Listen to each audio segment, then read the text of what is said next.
All right, everyone. I'm David Corey. Again, I'll be moderating this panel on which we have 4 presenters. So I ask each of the presenters to be cognizant of the time, especially on this one. This is the 5th session of our conference. Welcome, come in, have a seat. I want to begin by introducing our first panelist, who is Archbishop Eliud Wabukala of the Anglican Church of Kenya. He's going to speak about Kenyan society, a value-based and integrity-driven society, a Kenyan perspective. Please help me in welcoming him.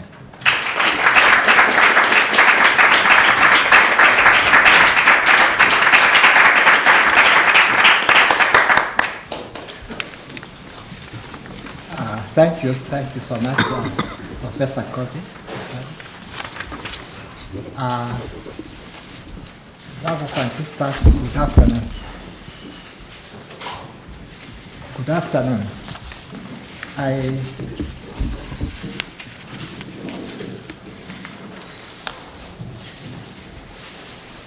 Brothers and sisters, good afternoon. Good afternoon. Okay, thank you. First, I want to begin by thanking the organizers of this forum, and so Dr. Janka, thank you so much for inviting me. And as you can see, I'm just the only one with my colleague in this room, and that makes quite a good mix and an addition to this conference.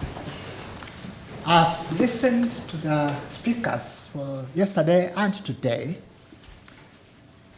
and I want to say mine is going to be unique because we have had a lot of theologically deepened discussions.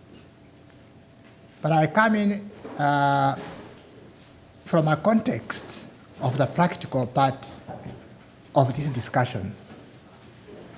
I left as Archbishop of the Anglican Church in 2016. And I was picked by government to a very sensitive commission, the Anti-Ethics and Anti-Corruption Commission in Kenya. By that time, nobody wanted to be a chair of that commission. It was going through turmoil, and it was spoiling people's careers. So I was approached, and I thought, what am I doing? My Anglicans in Kenya were afraid, but the good ones prayed for me. But as usual, Anglicans are reserved people. What I noted was that other churches, that Anglican bishops, moderators, including Muslims, came to my office the first week, and they said, we want to dedicate that office to God. And I want to thank God that has helped us.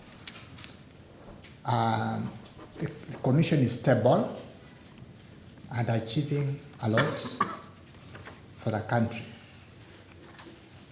Now, I came with one of the very senior officers in the commission just to ensure I'm okay.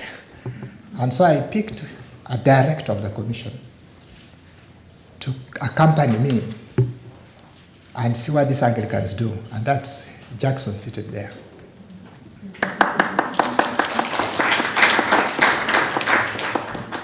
So I come to talk about the public square, Anglicanism. I have taken Anglicanism right into the public square.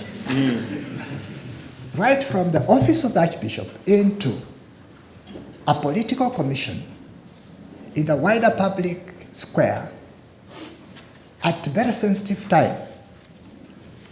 And therefore, my experience is to allow you to see how somebody brought up within the Anglican Church, having absorbed all the characteristics of what it is to be an Anglican, entering into a political office with that demeanor and coming out of it when it is stable. Because I'm leaving next January, and I'm happy that it has stayed. So a few of my reflections will be very practical, reflecting on the work in that commission, but a vision that I see, if taken by even the third world, Africa particularly, to embrace a value-driven approach to fighting corruption. We might limit. We may not be able to eradicate, but to limit the incidence of corruption.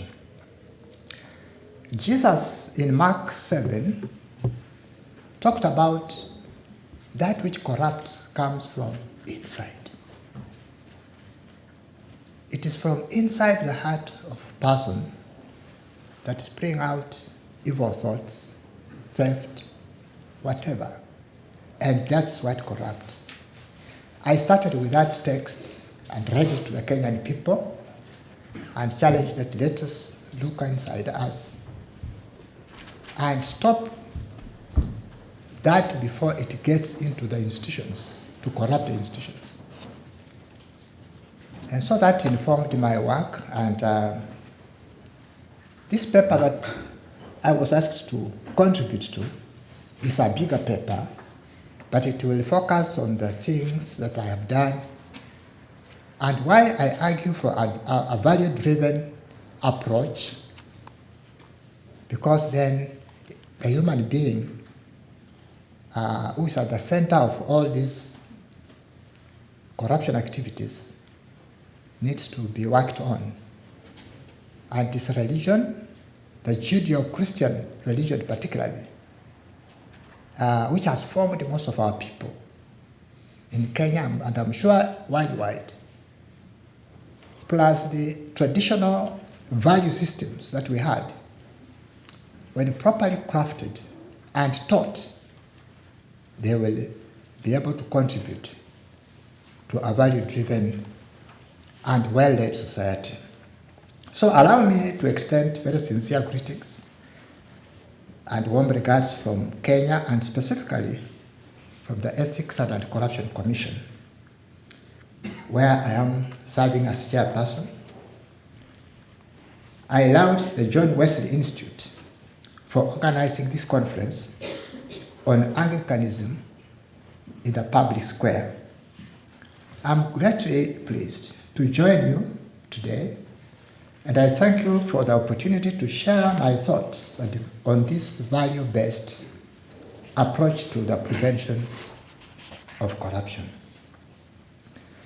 There is no agreed upon definition of values, just as you heard this morning, I think, that courage is a virtue, and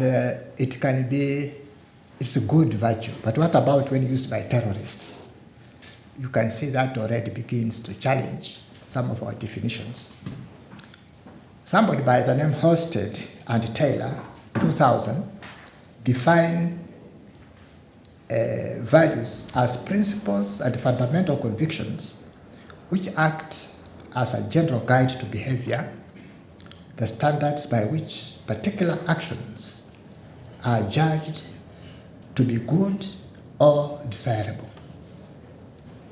Hill, 2004, explains that values are the ideals that give significance to our lives, reflected through the priorities we choose and act on consistently and repeatedly. Values, therefore, have to do with how we make judgments about what's good, right, and proper. Values inspire our actions and attitudes. They define our humanity and provide criteria by which we decide whether something is good or bad. Values are measures of goodness or desirability. Consequently, the values we hold as individuals are reflected by the way we live. Now, for those of us in the combating and war on corruption, we also take it from the conventional anti-corruption approach, which is universal. And Kenya has domesticated the United Nations Convention Against Corruption, the African Union Convention in Preventing Corruption, and other international instruments in the fight against corruption.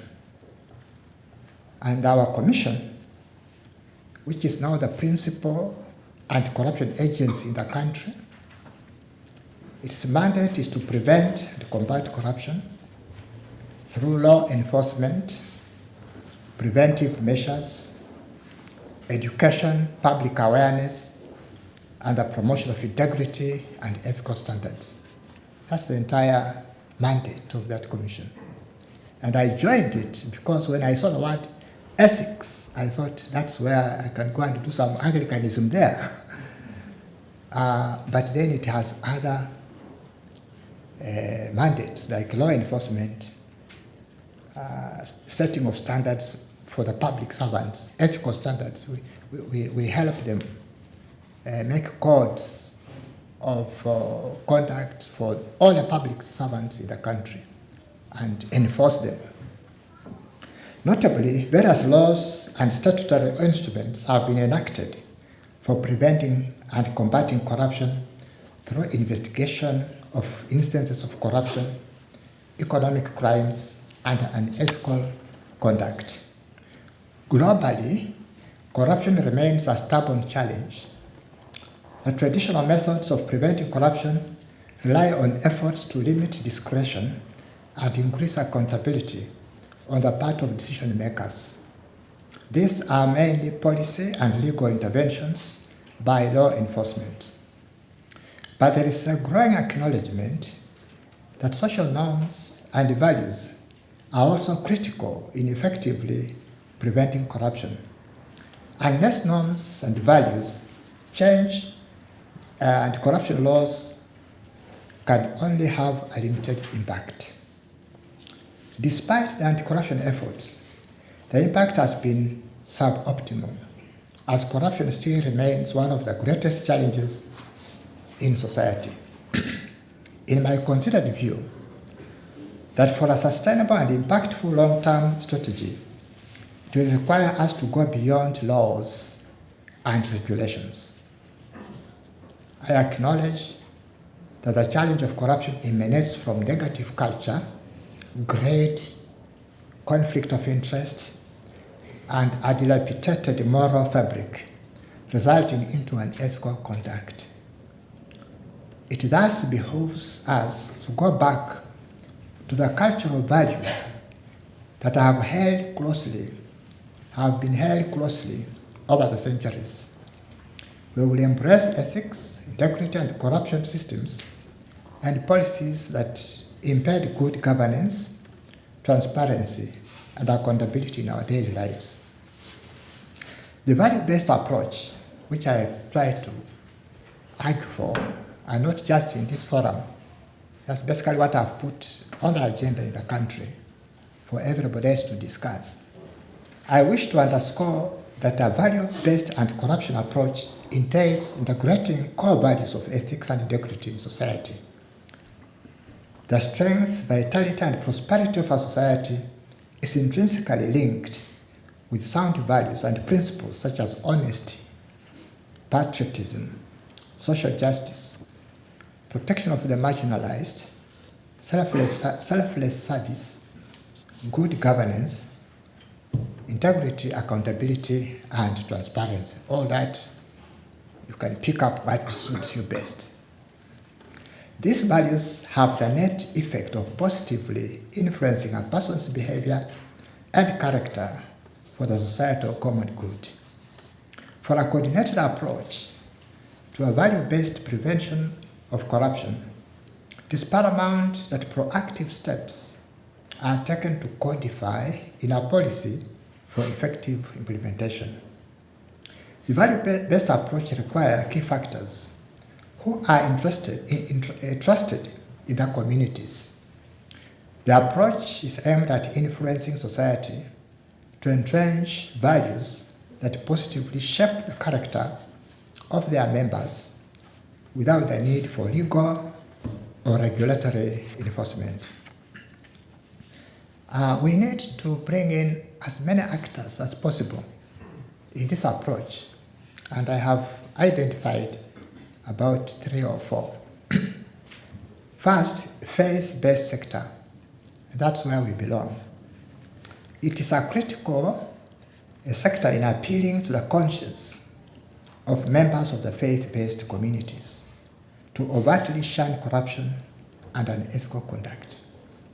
Notably, faith-based scriptures such as the Bible pronounces moral principles that abhors dishonesty, greed, selfishness, and bribery.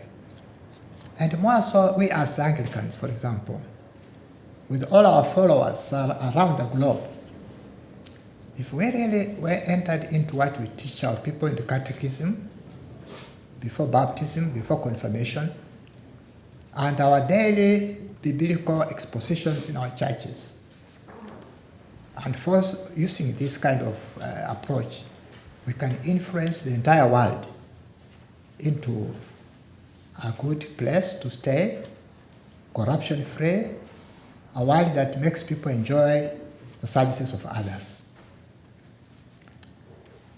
The other section is the community-based organizations. These are non-governmental, community-based organizations.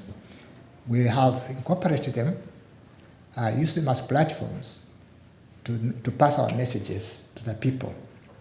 They play a key role in enlisting public to participate in governance matters by advocating for transparency, improved public access to information, and active citizen participation in decision-making processes. Number 3 is the educational institutions. And now I want to thank the Wesley Institute here. All other institutions are avenues for us to enhance a value-based approach in the fight against corruption. These institutions are transformative. They develop people's skills and enhance critical thinking, problem solving, and harnessing interpersonal relationships that are based on ethics and sound values. In Kenya, for example, we have introduced integrity clubs in schools to help learners continuously improve the quality and integrity of their individual and group performance and behavior. It's expected that these values learned at an early age will be carried on into adult life and influence society positively. And lastly is the media.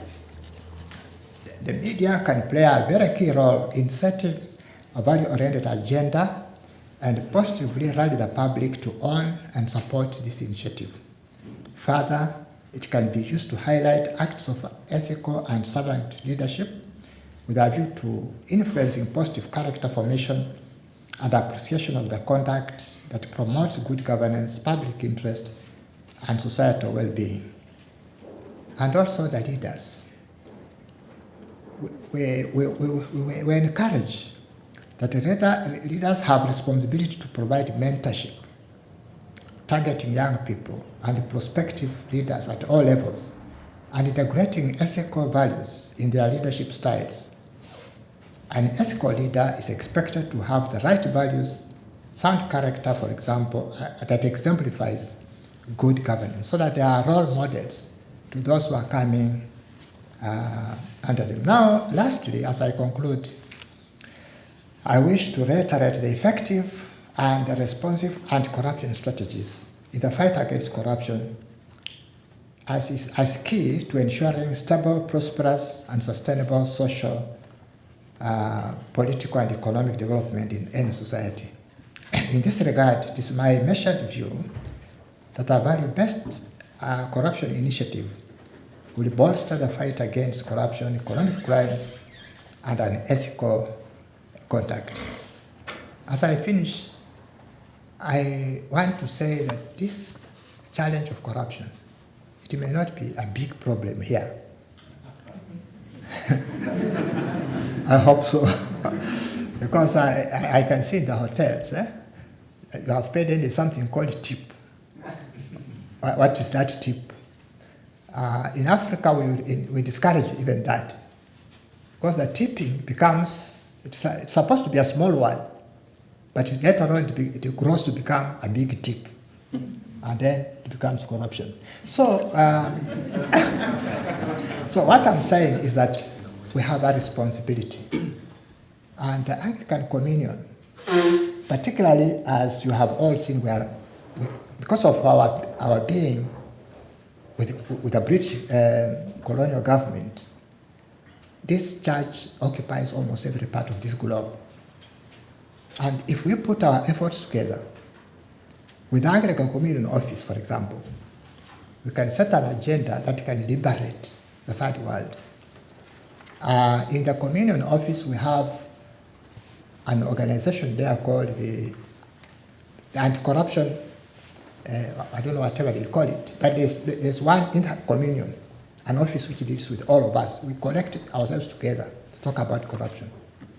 So I am saying that this forum that we have just witnessed can continue to advance this agenda and practically help to enter the public square and perhaps use our Lord Jesus Christ's approach to help liberate Africa.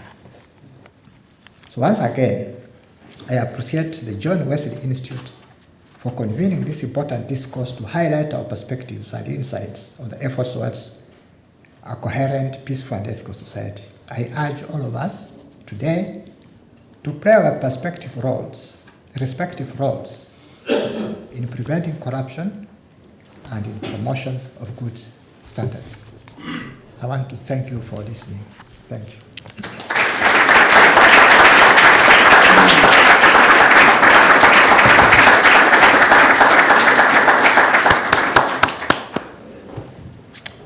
Thank you. Our next speaker will come to us over whatever this is.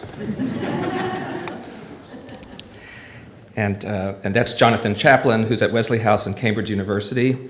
His paper is Adjudicating Pluralism, a Critical Engagement with Rowan Williams's Anglican Political Theology. Welcome. Thank you very much indeed. Am I coming through loud and clear? Good, I'll take that as a yes. So thank you very much for inviting me to this conference. I've been following proceedings on Facebook with much fascination, and I just regret that I couldn't be physically present with you. So my paper is somewhat different to most others in that it focuses exclusively on a contemporary figure. But I hope that in doing so, it will perhaps at least help sharpen the question of how the rich historical themes and voices that have been canvassed so far may yet speak effectively to our own different situation. So the last 30 years have, I think, witnessed a notable renewal of a diverse but distinctively Anglican form of social and political theology in England. That one of its leading representatives is Rowan Williams is perhaps somewhat surprising, given that this is not his primary field of expertise. Yet, while serving as Archbishop of Canterbury, Williams found himself called upon to deliver a series of speeches on many pressing national public issues that were widely appreciated for their theological depth, pertinence, and insight, not only inside, but far outside the church. Indeed, in those years, it's probably fair to say that he became England's best-known Christian public theologian. Many of these speeches are gathered in his 2012 book that many of you will know, Faith in the Public Square, which offers an original articulation of a recognizably Anglican social vision. And among many other things, the book presents a fresh statement of an important, but in my view, often neglected strand of pluralistic Anglican thought, one that can be contrasted with the more dominant nation-centric cast of much historic English Anglicanism and with more recent ecclesiocentric strands. Let me just dive straight into a brief exposition of some of the core themes of this work. The key terms of art emerging in this book are interactive pluralism and procedural secularism. And I want to try to briefly unfold what these core terms mean and then pose some questions about their adequacy. The notion of interactive pluralism is indebted to the early 20th century English strand of political pluralism associated with thinkers such as Acton, Maitland, and Lasky, but especially in Williams to its Anglo-Catholic articulation in the work of John Neville Figgis, mentioned yesterday.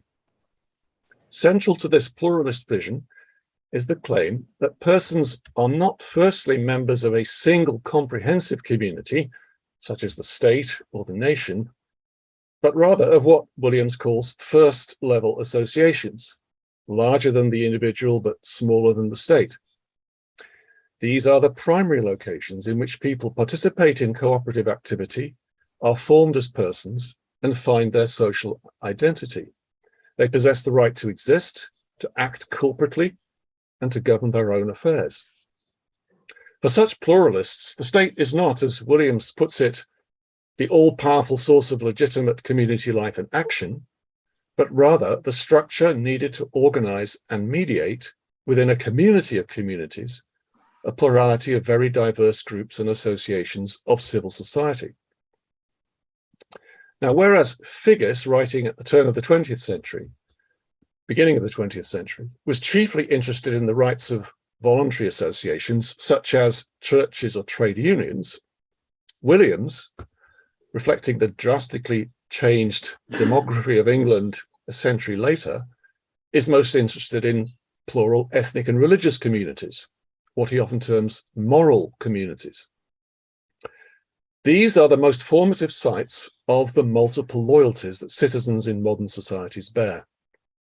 An essential claim in the book, which incidentally is also the chief concern of his much misunderstood Sharia law lecture, is that, quote, our social identities are not constituted by one exclusive set of relations or modes of belonging. And Williams warns of two powerful threats to these moral communities, especially to minority communities or otherwise vulnerable ones. First, the tendency of modern secularized states to deny them proper public recognition and to place vexatious demands on them. And second, the power of globalizing markets to corrode their distinctiveness by imposing upon them a universal culture of consumerism. Now, Williams' robust championing of first-level associations, or what others might call intermediary groups, against, on the one hand, atomized individuals, and on the other, encroaching states, both products of a deformed liberalism, is entirely welcome and has deep provenance in many Christian traditions. Yet it leaves the reader wondering what specific implications might follow for the reform of civil society and the reform of the state, tasks which demand more finely grained accounts than Williams provides. His pluralism evidently echoes parallel emphases in several other streams of Christian social theology, Catholic and Protestant, European and North American, and in those sources you find extended and sometimes quite detailed accounts of many types of association, community, or institution thought to be conducive to a flourishing human life, such as marriage, family and kinship group, neighborhood, trade union, business enterprise, professional group, cultural association, religious association, city, social movement, and so forth. Unfortunately, Williams rarely cites such sources in his own writings. So let me quickly try to suggest their importance to the project that he commends. Because as it stands, the link between his rich and appealing theology of personhood and his account of plural social institutions is left rather opaque.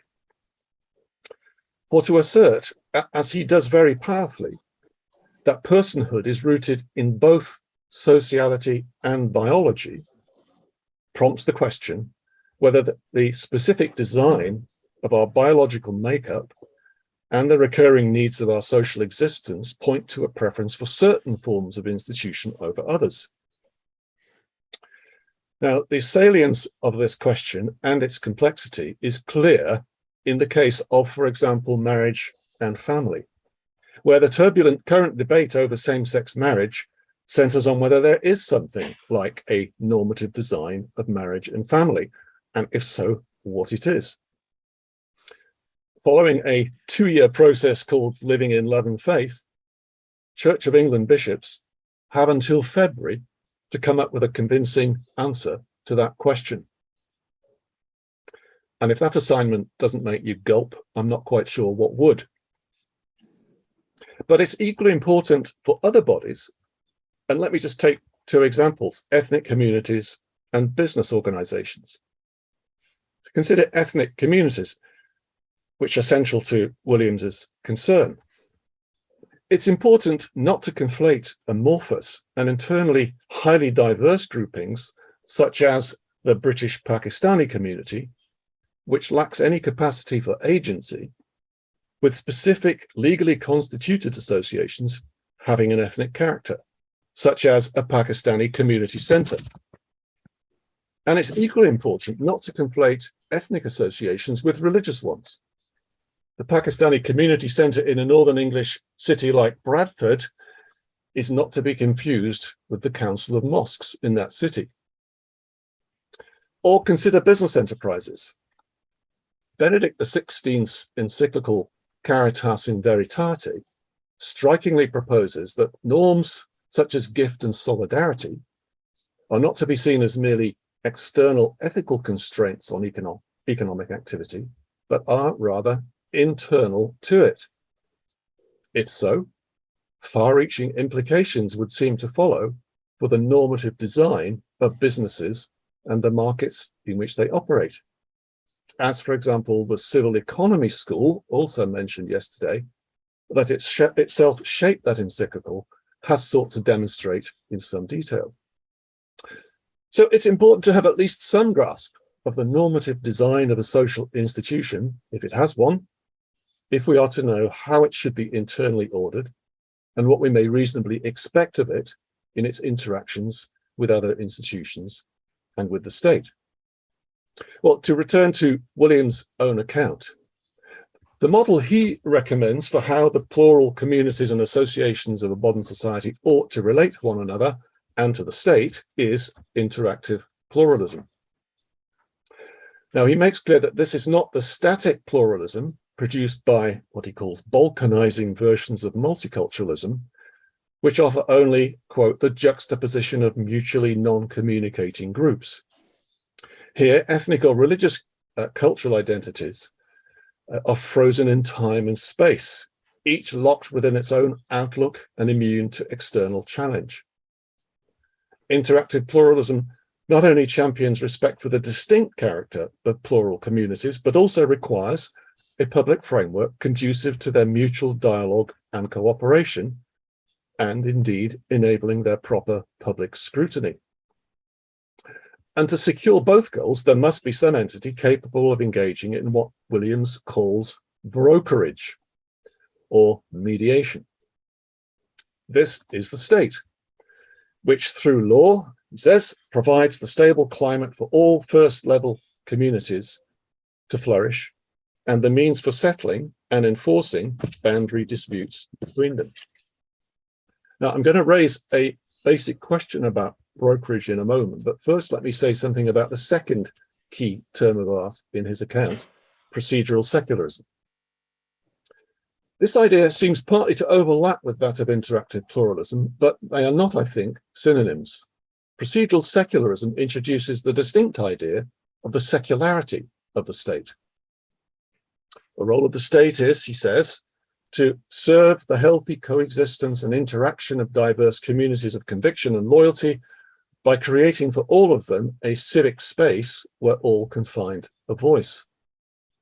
So a properly secular state, then, is not one committed to imposing a secularist worldview on the whole of society. That would be what he calls a programmatic secularism, which privatizes deep convictions about the common good and banishes deep plural moral visions to the margins of democratic debate. Procedural secularism is secular in the different sense that it accepts an essential jurisdictional limit on the state.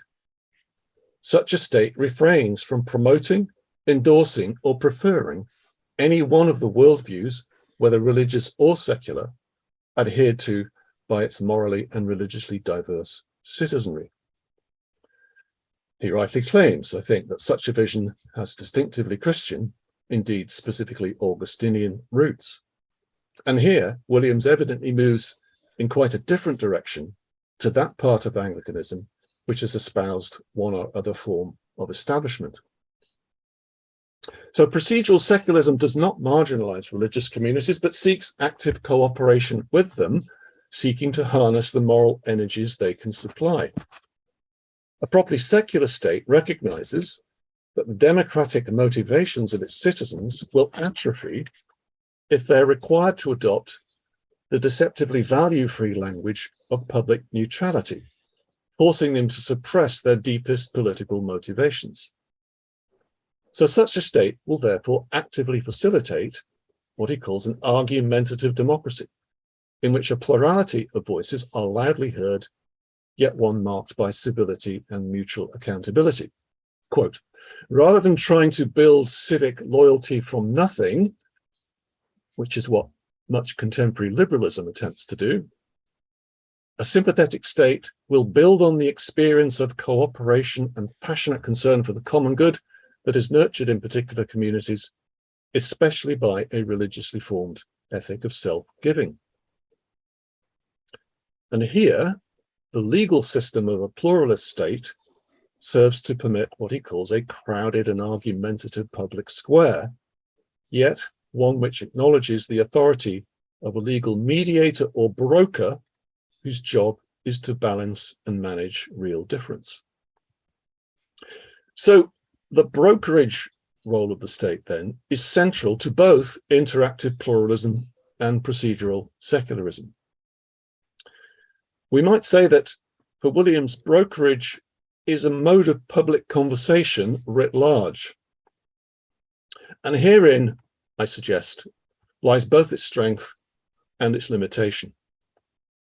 Its strength is that it champions an inclusive, dialogical, and participatory democracy that is reluctant to foreclose a public conversation that may not yet have run its course, or at least that significant sections of the citizenry feel has not yet run its course.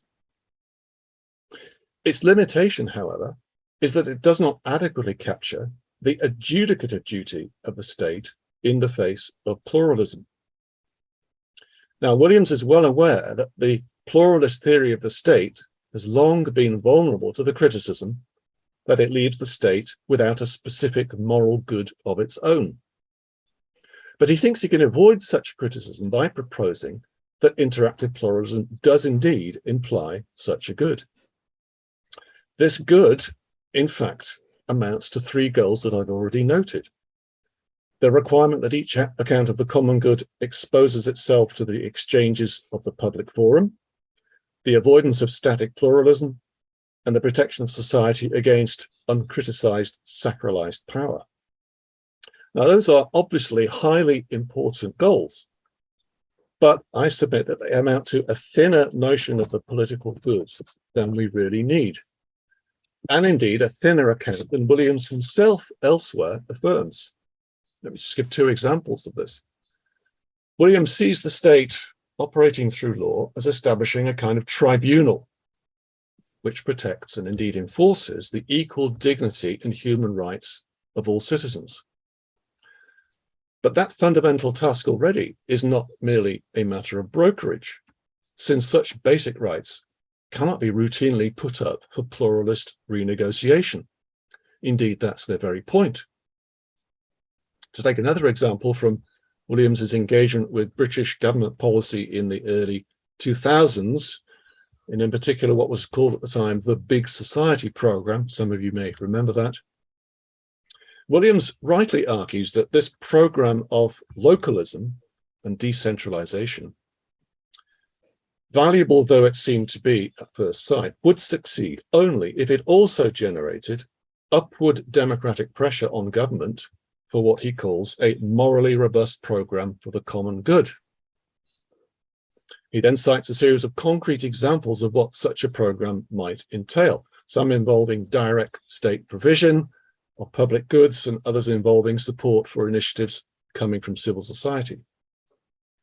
Now, leaving aside the merits of those particular examples, none of which I have any particular argument with, it's evident that most of them go well beyond a brokerage or mediation function.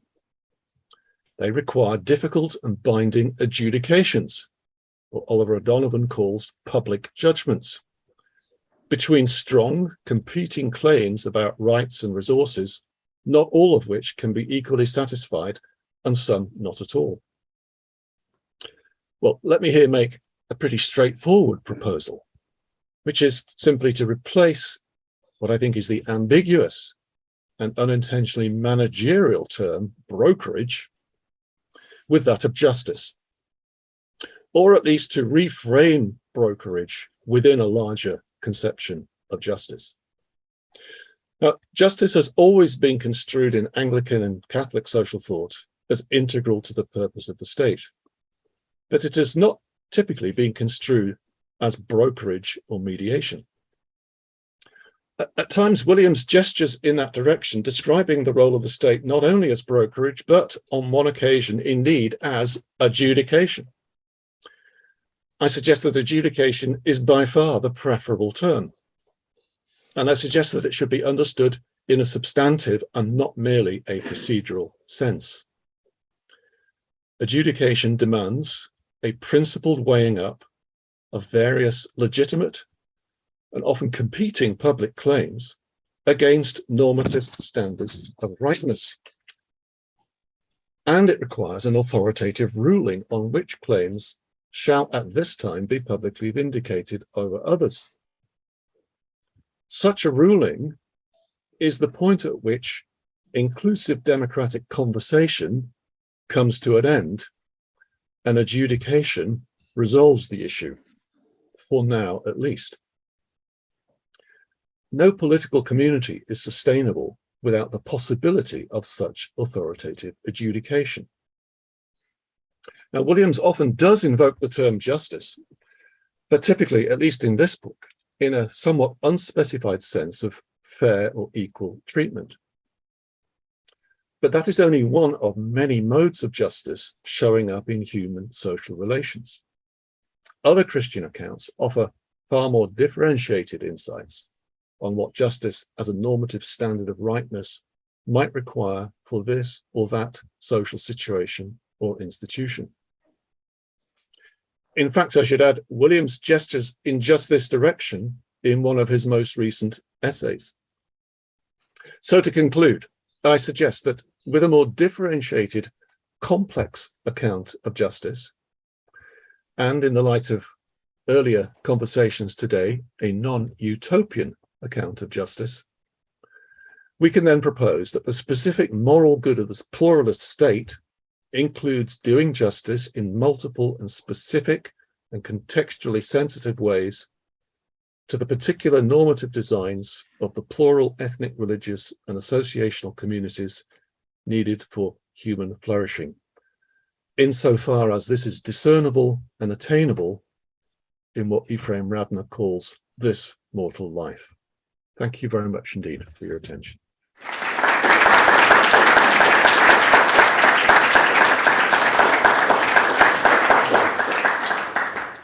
Thank you. We have two more panelists. Could I call them back up?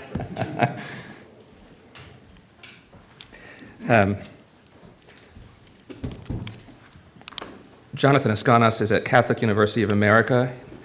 He's interested in Anglicanism's relationship to technology and technological development. His paper is called Whose Service is Perfect Freedom? Towards an Anglican Technopolitics. Please, Jonathan. Thank you. And before I talk, John, you got it. Oh, what's that? You understand? Oh, sorry. The thing I said before I talk is that I apologize. I wasn't here. Couldn't be here before. I was moderating a debate for the ISI on Bitcoin, of all things, theological debate on Bitcoin. But I was going to say, I'm neither a theologian, nor a philosopher, nor a political theorist. So I'm going to provide what may seem like a highly speculative thesis, but it does relate to something I know a little bit about, which is technology. As the Second World War ground to its bloody conclusion, Christian thinkers in the West who had to contend with the specter of a conquering atheistic totalitarianism now had to face the realities of life after the war.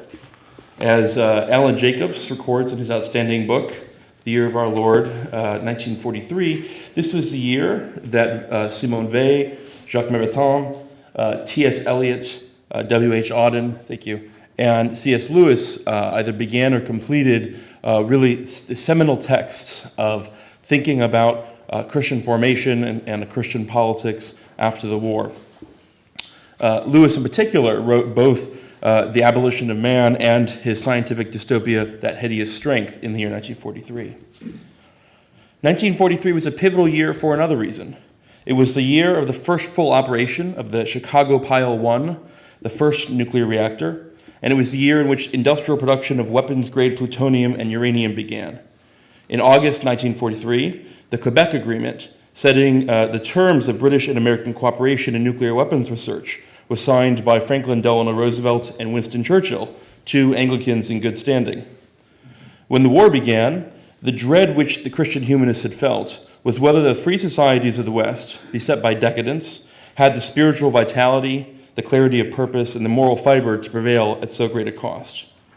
By 1943, they faced the prospect that victory would be won not by good men or good laws, but by good arms. That the earlier challenge of making a society worthy of the sacrifice of the war would be subsumed by the preeminence of science, technology, and engineering in the fate of nations.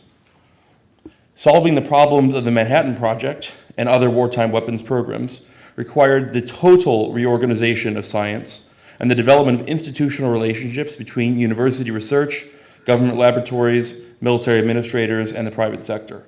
The problems of scientific hubris, progressive utopianism, and a rejection of spiritual values and the role of morality in overseeing human society, widely recognized problems by Christian humanists before the war, were given a permanent foundation in Western societies, with the outcomes that humanists had predicted.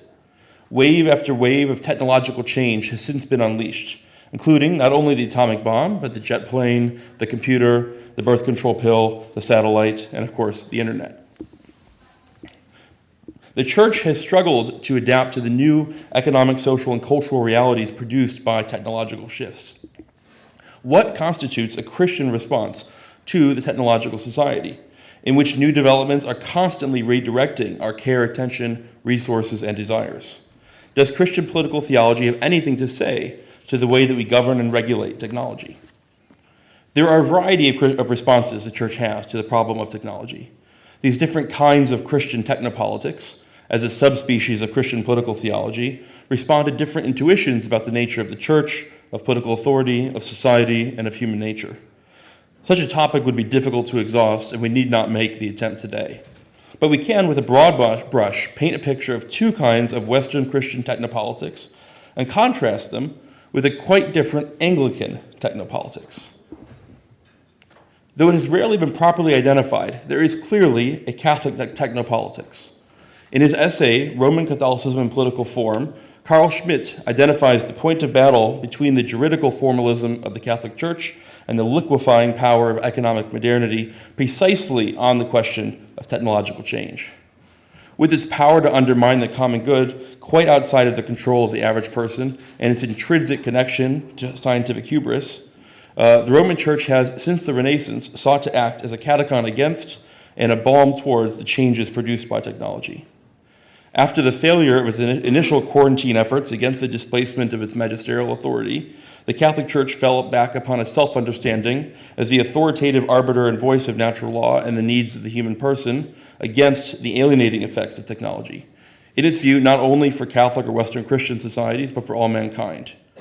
Rerum Novarum and the whole corpus of Catholic social teaching are the Catholic attempt to address the needs of the human person under the assault not only of revolutionary ideologies, but of revolutionary technological change. While the prescribing of this or that technology most obviously binds the Catholic Church and its faithful, as with the prohibition on birth control, the Church maintains a broad understanding of its society-shaping mandate. When Pope Francis raised eyebrows for castigating air conditioning for its social and environmental effects in his letter Laudato Si, he was acting squarely within the tradition of Catholic technopolitics. As with all things Protestant, it is more difficult to enclose the huge variety of technopolitics practiced across different churches and denominations. But the vast majority of practices of Protestant technopolitics can be classified as an Anabaptist technopolitics. Anabaptist technopolitics accepts the necessity of regulating technological change, but yokes it to the church as a separate society. This Kuyperian model finds its extreme case in the Amish. Contrary to popular belief, the Amish in no way reject technological change as such, but they believe that any new technology must conform to the needs of their covenanted communities as discerned by elders. Thus, most Amish use propane-powered freezers in the home and computers in the workshop, but banish the telephone to the outskirts of their homesteads. While the extent of the precautionary principle is unique to the Amish, Protestants more broadly accept the necessity of Christian discernment standing between dubious secular technologies and the life of the church. That being said, it's not without reason that the Amish and the Mennonites stand out for their limitations on technology. And Anabaptist technopolitics reflects a discrete denomination or congregation's understanding of the nature of the church as a societas perfectas, and of the connection between ecclesial authority and individual belief. As soon as a form of worship becomes seen as a matter of preference, or the question of right belief is reduced to a personal relationship with Jesus Christ, a corporate response to the problem of technology becomes impossible, especially, as with most technology, when the worst effects of it are indirect. A great many Protestants take measures at home and in their churches to limit access to online pornography, but few could be persuaded to forbid the smartphone. As an aside, there may be a magisterial Protestant technopolitics as well, but it would need to be recovered. And as a matter of historical fact, that tradition of magisterial Protestant thinking was quite moribund in the time period in which technological society became legible. And so, to Brad's concerns, a project of the recovery of magisterial Protestant political theology ought to wrestle with the problem of technology. So, what does Anglicanism have to say about technology? That it must account for itself is clear. In retrospect, the Catholics and the Anabaptists come together to uniquely fault Anglicanism for the unleashing of technological rationality across the world. Rome for our rejection of its authority, and the Anabaptists for our historical embrace of empire, with its steady demand for new weapons and tools. It's no coincidence that the reigning technology of our world today, the computer, was almost solely an Anglo-American invention. Maybe more to the point, though, what does Anglicanism have to say about anything, much less something as complex as technopolitics? When I told some non-Anglican friends about this talk, they were puzzled. They could imagine what a Reformed or a Lutheran or Catholic or Baptist theology of technology would look like. But what is distinctive about Anglicanism per se? What indeed? Almost since the English Reformation, it has seemed impossible to speak theologically for the whole Anglican communion because of the huge diversity of thought and churchmanship contained under its broad eaves. There's a joke of Oxford geography that the Church of England is like Turl Street. It goes from high to broad, passing Jesus right by. One can say something, certainly, of what evangelicals or Anglo-Catholics or even progressive Anglicans believe. But what can we say about the theology of the whole communion? But I believe this apparent theological disagreement has forced Anglicanism to develop different resources than other churches in Western Christianity. In this case, I will show that those resources are uniquely fitted to understanding and addressing the problem of technology. The one thing Anglicans can wholeheartedly agree on is the Book of Common Prayer. As an early 20th century canon sermonized, for all our divisions, we are yet united in objective truth. One form of words, and one only, is being uttered today in every diocese, from Carlisle to Canterbury, from Lincoln to Liverpool, and we might add today, from New York to Nairobi. To the Book of Common Prayer, you might cite a certain reverence for the King James Bible and an assent to the 39 Articles, although we agree to disagree on what most of them mean. But mostly, it is our faithfulness to the Book of Common Prayer and its tempo of worship that stands out. In this district alone, you will find churches that wildly disagree on fundamental questions of theology, yet reverently adhere to the same 1928 Book of Common Prayer. Excuse me. This kind of unity is often taken as empty. This is a grave mistake because it neglects the formal power of liturgy to shape our attentions, affections, and practices. If, as Schmidt argues, the Roman magisterium is the seat of formal power as juridical representation, the Anglican communion takes another approach. It exercises formal power as liturgical practice, lex oriendi, lex credendi, ad absurdum. Anglicanism is essentially liturgical, not because other Protestant groups do not use a liturgy, but because Anglicanism is uniquely inconceivable and incoherent apart from its liturgy. It is possible to imagine Baptists or Lutherans and Methodists without a particular liturgy. It is impossible to imagine Anglicans apart from the Book of Common Prayer. Anglican politics is, therefore, I will argue, uniquely suited to the needs of the church today, because it is via liturgy that technology exercises its most insidious influence upon us. See? Okay. In order to understand what seems at first like a ludicrous phrase, that it is via liturgy that technology exercises its most insidious effects upon us, we need to ask, what are the effects of a technology? Famously in metaphysics, Aristotle distinguished between four causes. The material cause of something, which is the matter that it's made of.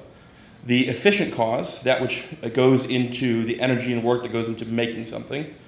The final cause, the end, the good, the objective for which it is.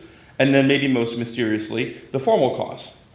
Often described as the structure or the plan of the thing. So the classic example is of the chair. The material cause of one of these chairs is, it's made of metal and probably pleather or some kind of fake leather.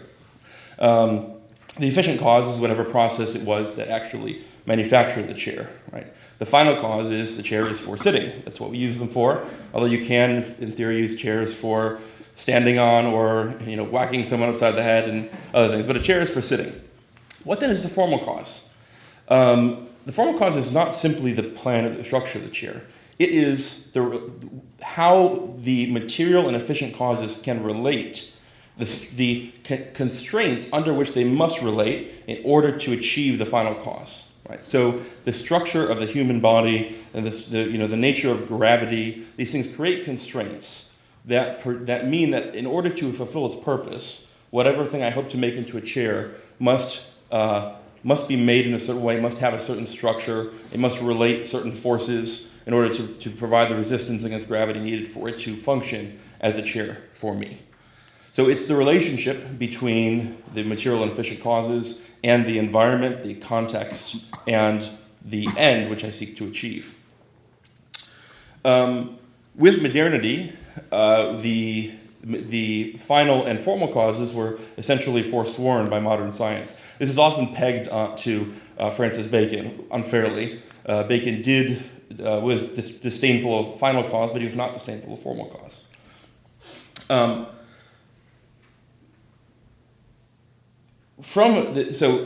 An effect is not we have to ask the question, what is the effect of a technology? Effect is not an Aristotelian word. But I want to consider what you could call the efficient effects and the formal effects of a technology. Right? The efficient effect is what we usually think of as the thing a technology does. To use two examples. A smartphone is a device we can use. What does it do? Well, I use it to call someone. I use it to access my email. I use it to play games. Right? Or a very radically different example, a nuclear weapon. I can use a nuclear weapon to unleash huge material devastation measured in kilowatts and megawatts upon my enemies. Right? When we think of technologies, we usually think about them in these terms, the thing that they do. When I push the button, what does it do? The great student of C.S. Lewis, Marshall McLuhan, argued that this was a mistake to focus on these kinds of effects of technology. That the most important effects of technology were the formal effects. What I get when this technology is widely adopted. He said that the medium is the message, by which he meant that the real message of a medium is the change in scale, pace, or pattern which it introduces into human affairs. He might have as well have said the liturgy of the technology is the message, right? So the message of the smartphone, the formal effect of the smartphone, is not that I can email someone with it. It's that we all stand around on the subway or at home looking at our phones instead of conversing with each other, right? That a huge amount of human communications, of dating, of commerce, etc., are channeled through this technology, right? That's the real effect of the smartphone. At the time in 1943, those working on the nuclear weapon were concerned that its effect would be the unleashing of devastation on international relations and total wars of a scale and destruction that was heretofore unimaginable. Right? But that was not the effect of nuclear weapons, as any international relations person will tell you. The effect of nuclear weapons was quietude. It turns out that you cannot use them, especially when others have them. Right? There's the threat of destruction actually prevents their use. Right? So, because the actual effect of the technology, the most important effect, is the change that it introduces into the scale, pace, or pattern of human life, especially when that change occurs in the background or it goes unnoticed. The thing that can push against that can, I want to show through the work of C.S. Lewis, the thing that can redirect or not neutralize isn't the word I would use, but can ameliorate that effect, are discrete liturgical practices of formation. So I want to highlight three elements of this that we see in the work of C.S. Lewis. The first is that he understood that the problem of technology was its formal effect. He has this interesting essay called On Living in an Atomic Age. And he says, if we are going to be destroyed by an atomic bomb, let that bomb, when it comes, find us doing sensible and human things. And then he lists some of these sensible and human things. The first which he lists is praying. Praying, the first and most sensible human thing. He understands that the effect of the atomic bomb is not the destruction it unleashes, but the fear that it creates in the social environment, and the way that fear changes policy, the fear changes human society. And so prayer, along with the other sensible human things, are the solution, as it were. They're a solution because prayer is formative of our desires. And it limits our ambition to exorcise our fear, the fear created by nuclear weapons, through further technological control. So that, quote, among the sundry and manifold changes of the world, our hearts may surely there be fixed, where true joys are to be found, through Jesus Christ our Lord, as Lewis would have heard in the collect on the fourth Sunday of Easter. I think an interesting proof of this is in his science fiction. In most science fiction of the time, like the works of H.G. Wells or Jules Verne, the protagonist is a scientist or an inventor of some kind. In Robert Hugh Benson's dystopia, The Lord of the World, the protagonist is a priest. Lewis's protagonist, Ransom, is a philologist. What does a philologist do? A philologist is someone who encounters and understands the world through the structure and grammar and syntax of a language. Right? He comes to understand the world and change in the world, not through the lens of a material analysis, but through a lens of the social analysis of the words that are used to describe. And much of the interest of the space trilogy is in these separate vocabularies, a vocabulary of space and a vocabulary of heaven. And it seems that Lewis thinks that the battle is not over the technology, but the battle ultimately is over the vocabulary. Will we understand? He writes in an essay called The Seeing Eye that, if you send an atheist to space, they'll see emptiness. If you send a Christian to space, they'll see the heavens declaring the glory of God. The battle seems to be over how it is framed, the practices and words that are used to frame the encounter with the real. And it's an unprovable, but in my mind, almost indisputable claim that the description of God as Malal-Deal in the Space Trilogy and the central thrust of the work is derived from a unique liturgy. Every year on May Day, the choir, chaplain, and personages of Magdalen College, Oxford, climb to the top of Magdalen Tower to sing in the spring at dawn. And Lewis participated in this multiple times throughout his life. And there's a special collect that's said, and it begins with this: Lord of life, who decks thyself with light as with a garment, who spreadst out the heavens like a curtain, mighty creator of this and every world, and of all stars and planets in their courses. And so it goes on. And that's the description that's given. Okay. So the second thing we can learn from Lewis is that the formal liturgical effects of technology can be mitigated, one hesitates to say solved, by counter practices of formation. So he writes another essay called The World's Last Night, which is about the kind of inherent eschatological mood created by living under this sort of atomic threat, and contrasting it to a sober Christian eschatology. He says, quote, "We can perhaps train ourselves to ask more and more often how the thing which we are saying or doing or failing to do at each moment will look when the irresistible light streams in upon it, that light which is so different from the light of this world. Yet even now we know just enough of it to take it into account." And he has this strange analogy. Women sometimes have the problem of trying to judge by artificial light how a dress will look by daylight. That is very like the problem of us all: to dress our souls not for the electric lights of the present world, but for the daylight of the next. The good dress is the one that will face that light, for that light will last longer.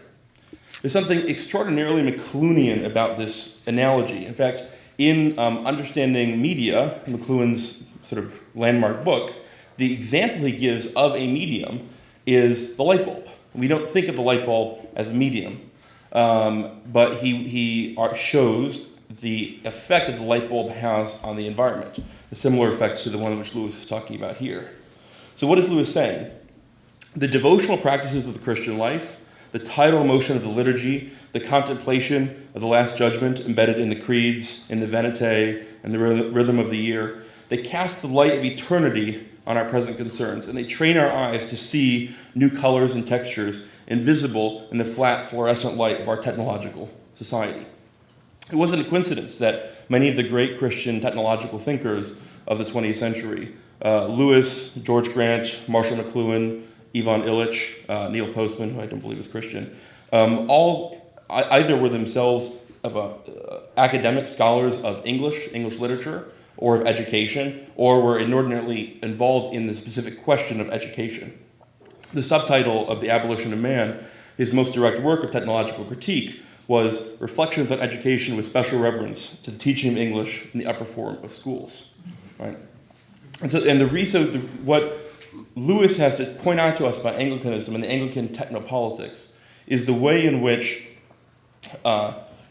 participation in liturgy, regular participation in liturgy, forms our desires, forms our vocabulary, forms our way of encountering the world in a way that, if only by the distance it provides from the invisible liturgy of technology, the way that we are all every day tracing hidden sigils onto our obsidian screens as we walk about, providing a counter practice that takes us out of that, even for a moment. I mean, to take up the Book of Common Prayer and participate in evensong is to put down the phone, put down one's everyday concerns, and to be formed in a different direction. And Lewis rightly shows how this counter practice allows us to engage with technology in ways that are more thoughtful, and also that helps to neuter some of those formal effects, neuter the way in which we are driven to engage with our technologies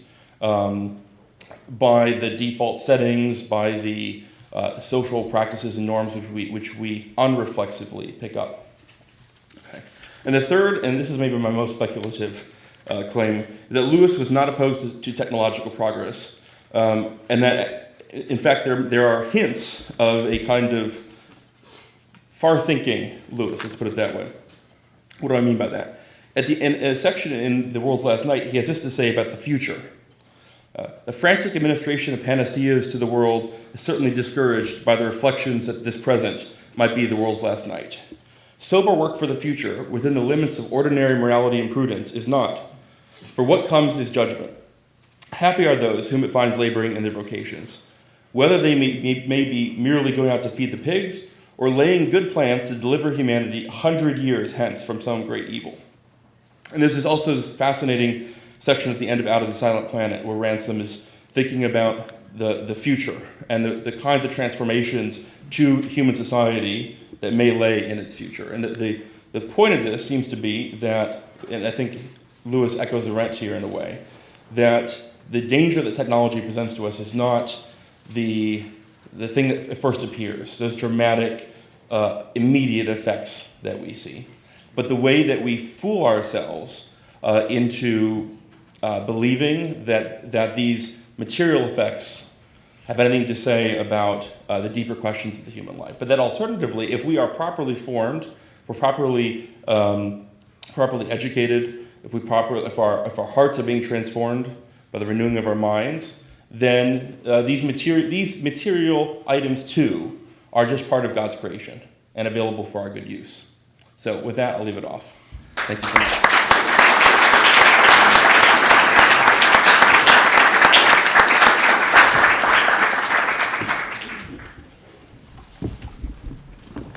Thank you, Jonathan.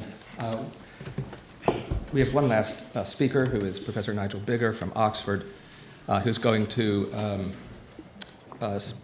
speak about a kind of realism that results in Anglican theology and explain why it's there, describe it, and reflect upon it. Thank you.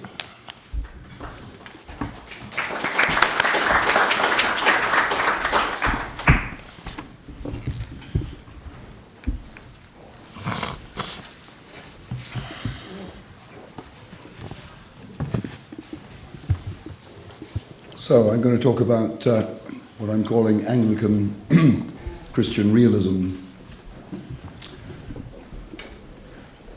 Public theology that does not reckon closely with awkward social, economic and political realities cannot expect to command the respect of those burdened with the making and executing of public policy. There is a tradition in Anglican ethics that has long understood this. Let me call it Anglican Christian realism. Now, of course, talk of Christian realism immediately brings your own American Reinhold Niebuhr to mind. But long before Niebuhr, Anglican ethics had taken a realist turn. Insofar as it denotes an ethic that is willing to have its rules of conduct and its moral judgments informed by a sober reckoning with human realities, especially political ones. Christian realism can be found in Anglican England at least as far back as the late 16th century. For it was then that Alberico Gentili, a Protestant refugee from Italy, who became Regius Professor of Civil Law at the University of Oxford and had close ties to the court of Queen Elizabeth I. It was then that he published his 3 books on the laws of war between 1588 and 1598. In this, Gentili presented a systematic account of the ethics of war, but one that, eschewing the scholastic method, which entailed virtually pure logical analysis with very little historical perspective, was nourished by unusually close attention to historical examples, military practice, and actual events. Acutely mindful of the political reality of English vulnerability to aggression from imperial Spain, Gentili developed just war thinking in a controversially permissive direction, arguing in favour of preventative as distinct from preemptive war. The latter is a defensive action taken at the 11th hour against an attack that is known to be in the process of being realised and that will be launched at midnight. The former is a defensive action taken against a party that might, at some indeterminate time in the future, become an active threat, but is not presently.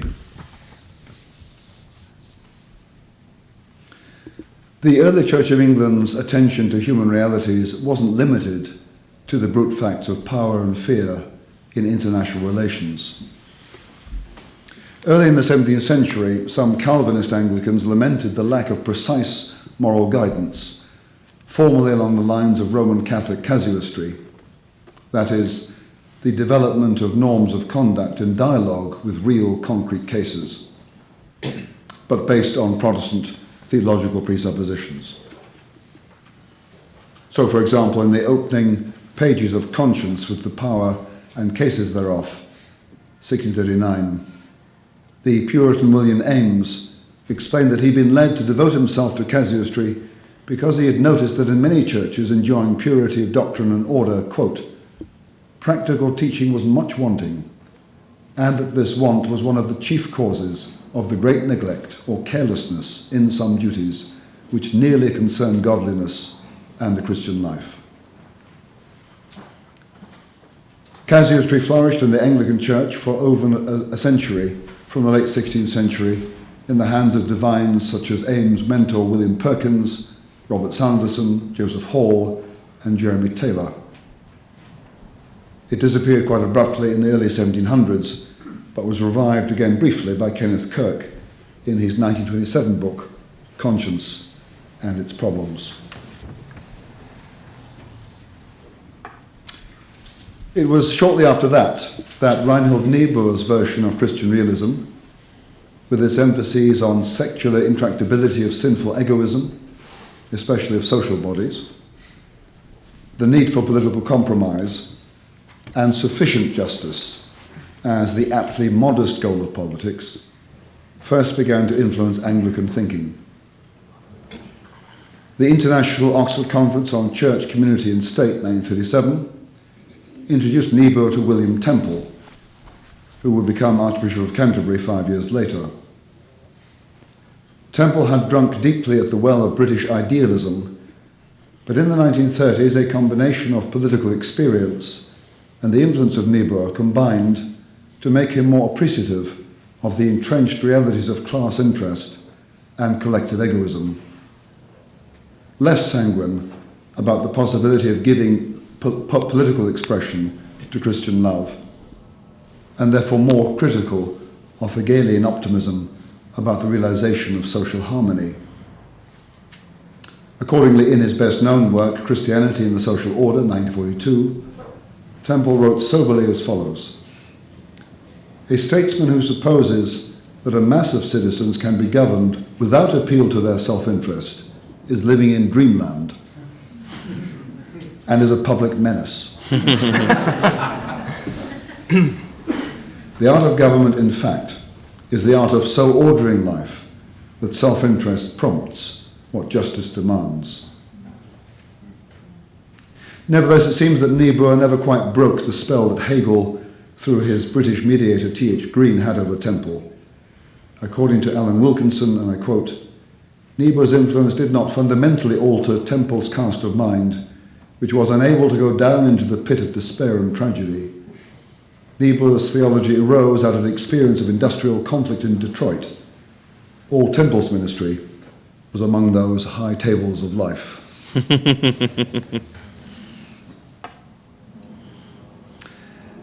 Temple, however, was not the only British churchman to be influenced by Niebuhr. Ronald Preston, who became the dominant British force in Christian social ethics from the late 1970s until his death in 2001, was among the first in the United Kingdom to read Moral Man and Immoral Society, published in 1932. And it was thanks in part to his enthusiasm that SCM Press were persuaded to publish an interpretation of Christian ethics in 1935. 2 years later, Preston attended the Oxford Conference, where he met Niebuhr in the flesh. Niebuhr had a profound influence on him. Nevertheless, Preston's appropriation of Niebuhr was characteristically Anglican in that it expressed an un-Lutheran optimism about the persistence of human moral and rational capacities, which echoes its Thomist heritage.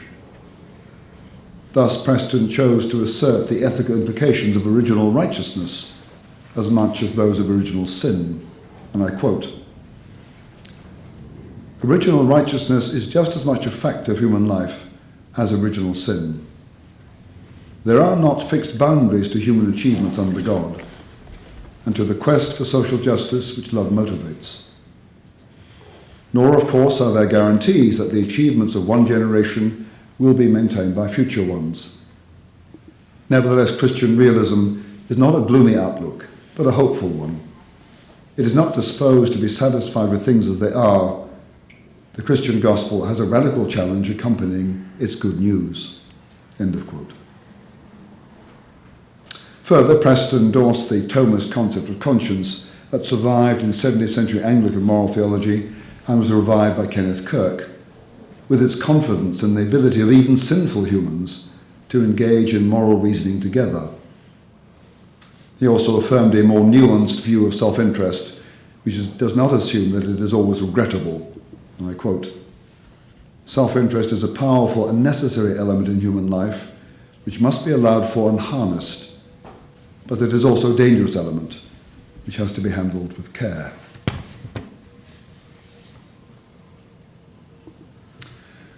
One of Preston's greatest contributions to Christian realism was its development of the methodological concept of middle axioms. This was first formulated by J.H. Oldham at the Oxford Conference in 1937. As Oldham saw it, the Church's role is to articulate not only general ethical demands of the gospel, but also more specific middle axioms that, quote, define the directions in which, in a particular state of society, Christian faith must express itself. These are not binding for all time, but are provisional definitions of the type of behaviour required of Christians at a given period in given circumstances. Nor are they so definite as to relieve the individual of responsibility of decision in concrete situations. End of quote. Preston endorsed this concept partly in order to clarify the role and authority of official church pronouncements on political, social, and economic issues. On most matters of this kind, a variety of views about the implications of Christian theological belief and moral principles for policy can be held by more or less reasonable people, and churches invariably contain such diversity. Quote, Christians who accept the aim may well conscientiously disagree on the details. Therefore, it is generally better for churches to keep at this middle level of main directions than to go into detailed policies, because the more detailed one becomes, the more likelihood there is of genuine differences of opinion in interpreting such data as are available and on the probable outcome of the different policies that are on offer. End of quote. Preston's own development of Oldham's approach was shaped by his experience as a student of economics at the London School of Economics from 1932 to 5, which gave him an appreciation of the relative autonomy of the social sciences in relation to theology and ethics. Consequently, he went beyond Oldham in understanding middle axioms as a product of dialectic between Christian ethical principles and empirical data, quote, allowing theology to use its categories to analyze the data of this world and our responsibilities in it, and the data of this world to call in question theological irrelevancies and abstractions. For that reason, he wasn't entirely happy with the term middle axioms, which suggests a process of deductive logic, which is not at all what Oldham had in mind. Rather than a deduction from a basic doctrinal premise, they involve assessment of empirical evidence. One of the practical implications of this high regard for empirical data is the importance of Christian theologians entering into dialogue with social scientists and other academic experts.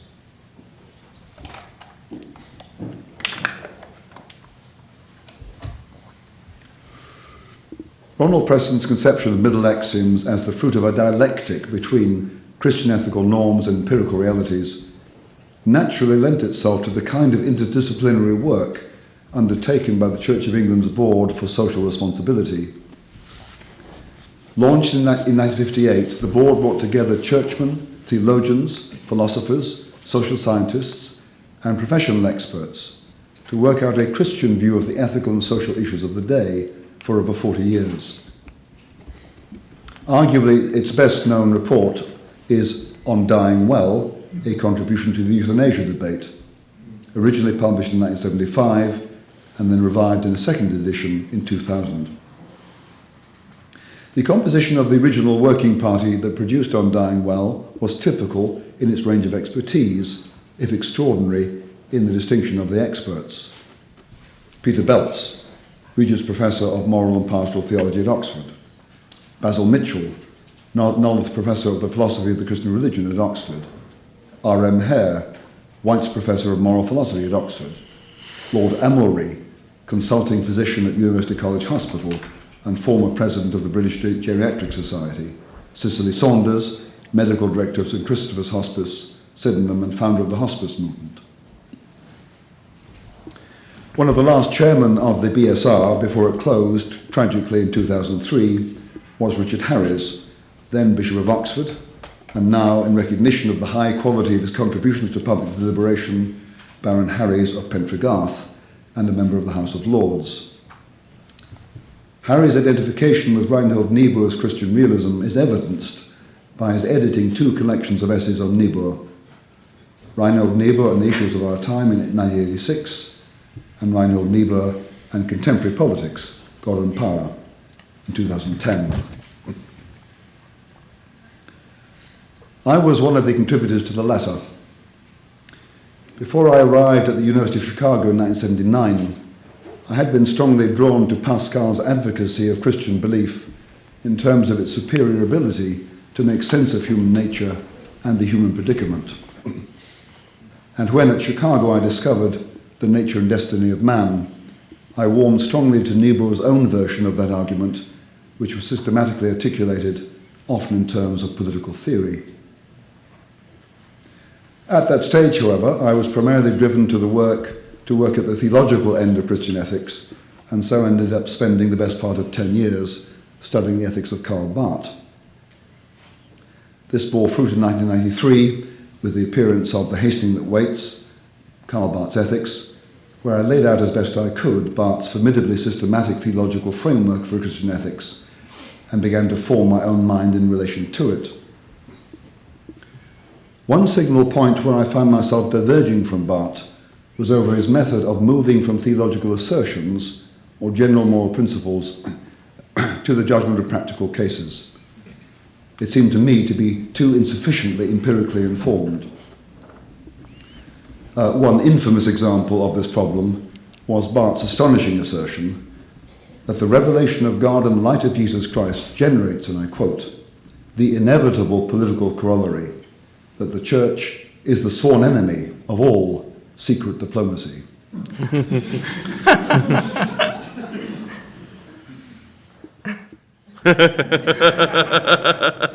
Inevitable political corollary? Really? Accordingly, in my book on Barth, I began to complain about Barth's cavalier treatment of empirical data and to defend methodical, circumspect casuistry against his allergic Protestant dismissal. Indeed, before that book appeared in print, I had already published an article that bore the title, A Case for Casuistry in the Church. In the years that have followed, I have concentrated on bringing my theologically informed intelligence to bear upon pressing moral issues of public importance. But this has involved a dialectical process that has sometimes been soberly corrective. Thus, when I first began to think about making peace after civil conflict, and the context was primarily Northern Ireland in the 1990s, I blithely assumed that reconciliation was the appropriate term. So I ran a conference in Oxford in 1998, and at this conference was, among others, a woman called Ulrike Popper, who was a Lutheran pastor who had been imprisoned by the East German communist authorities twice because of her distance. And so we and others started talking about reconciliation after political conflict. And then Ulrike stood up and she said, "What's all this talk about reconciliation? I now live in the same street as the man who informed on me. I didn't know him then, and I certainly don't want to know him now. What do you mean, reconciliation?" And that sobering interjection made me realize that at a political level, rather than talking about reconciliation, which might make sense in terms of estranged prodigal sons and fathers. At the political level, the more modest accommodation or cooperation might be appropriate. Reconciliation is too intimate. It's too full. And it reminds me of the other occasion 10 years ago at another conference on political forgiveness, when someone showed a picture of one of the Gakacha's trials in Rwanda. After the genocide, there were community trials held in which some form of reconciliation was supposed to be achieved between perpetrator and victim. And there's a photograph of two men, one very tall, one very short, and they're standing next to each other. One is the perpetrator, the murderer, and the other is the relative of the victim. That's the good news, is they're standing close to one another. The bad news is one is looking up at the sky and the other is looking at his feet. But actually, under the circumstances, close proximity is a major achievement, but it's not reconciliation, it's not full embrace. So encounter with empirical data can give abstractions a proper, sobering corrective. More recently, I found myself using history with its wealth of particular realities to test and refine ethical concepts. So in Defense of War, which I published 9 years ago, readers will find one chapter that uses military history in the 20th and early 21st centuries to consider what kinds of love combat soldiers can reasonably be expected to exercise, as well as another that uses the Battle of the Somme and British belligerency in the First World War to work through the meanings of proportionality. 2 years later, I published an article, Less Hegel, More History, Christian Ethics and Political Realities, which recommended the greater use of history in Christian ethics and the need for Christian ethicists to mix with policymakers. I explained, and I quote, "One reason that Christian ethics so often manages to evade the challenges posed by empirical reality is that social contact between academics, not least those in departments of religion and theology, and those whom Reinhold Niebuhr nicely called the burden bearers of the world, is so often lacking. Christian ethicists need to get to know those in public office, get acquainted with the burdens they bear, appreciate the constraints under which they must operate, and enter with them imaginatively into the tragic dilemmas they must face. Then, having taken the trouble to exercise their love in playing pastor, they will earn the right to play prophet." Certainly Niebuhr would have approved, but so I think would Alberico Gentili. Thank you.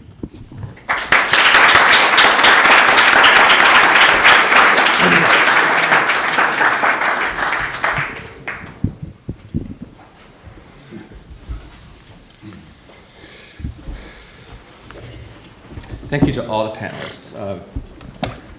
This has been a tremendously rich panel. I want to make one attempt to put the panelists in conversation with each other, though that's going to be difficult, you can imagine. Is there a common theme? Is there a common question that runs through? I think I have one, but it's, of course, risking being surfacey or just too cute. But actually, I don't think this is going to be too cute. I actually think all four of you are dealing with forms of corruption, which was the initial theme.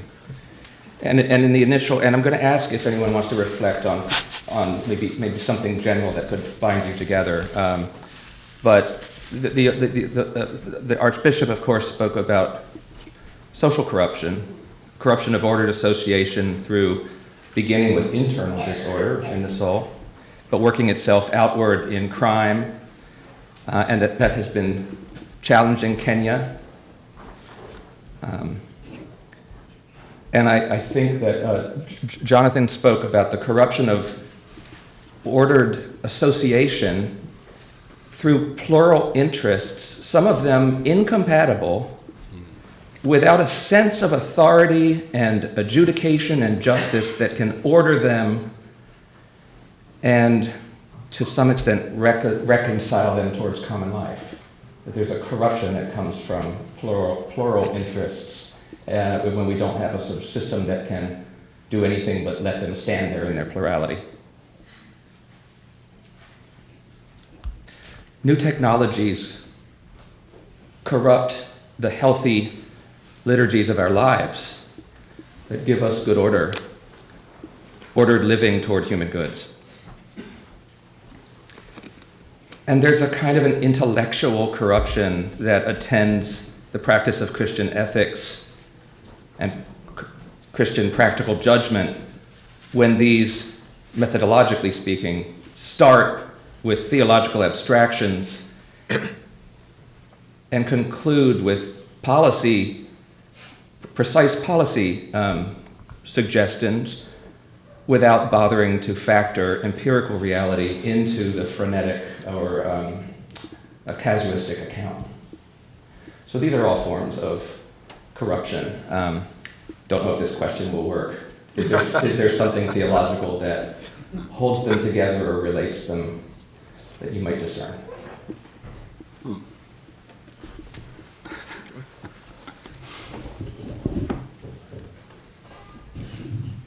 Yeah, go for it. Oh, this might be. No, it's got to be this. I think ours is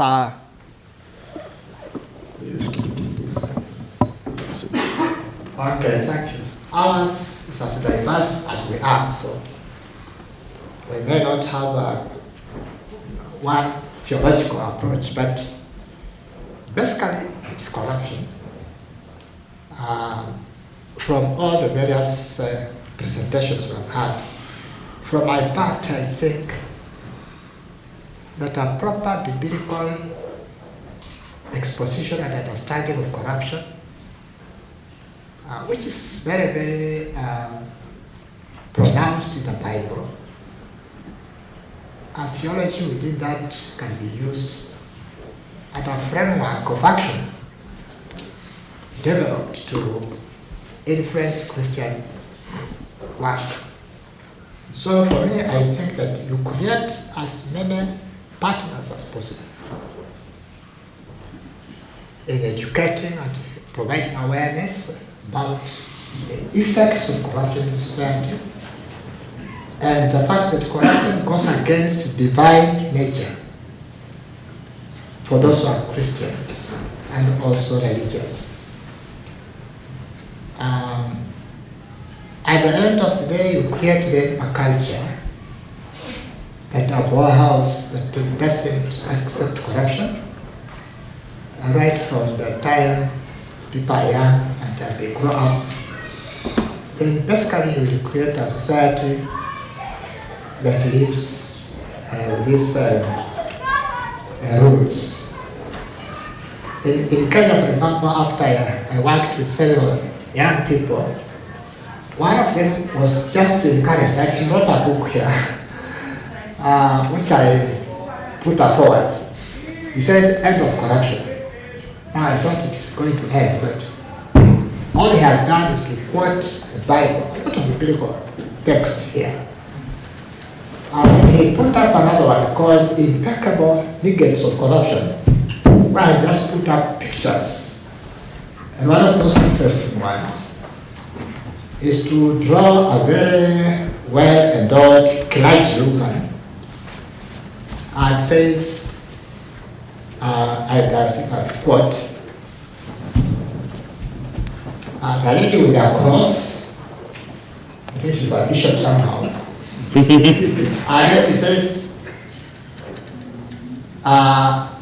it is sad that the majority of corrupt souls are extremely religious. And he quotes Exodus chapter 23, verse 8, says, do not accept a bribe, for a bribe blinds those who see and twists the words of the righteous. I mean, what we have done is that we have created awareness to many people who want to act. And with doing that, then you create an understanding of what really corruption is.